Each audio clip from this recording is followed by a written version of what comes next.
I'm Atra El-Nashar in Washington. President Trump spending hours in the Situation Room with his national security team Friday as Israel and Iran launched additional missiles at one another.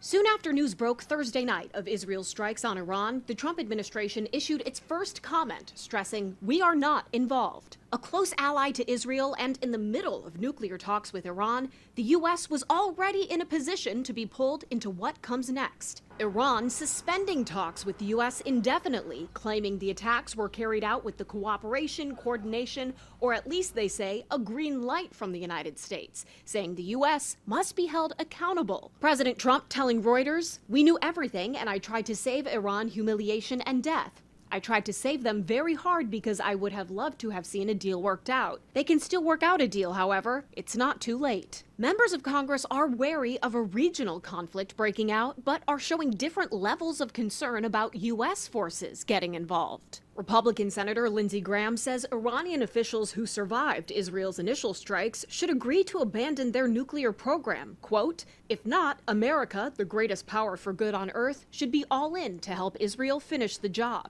Top Democrat on the Senate Armed Services Committee, Jack Reed, calling Israel's actions a reckless escalation. He says, "I urge both nations to show immediate restraint, and I call on President Trump and our international partners to press for diplomatic de-escalation before this crisis spirals further out of control."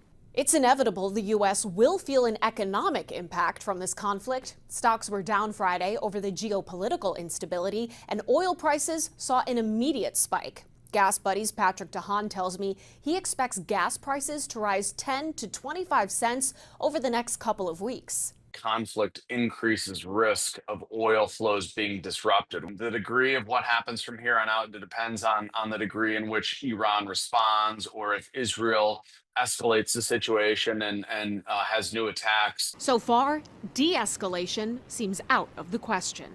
In Washington, I'm Atra El-Nashar reporting.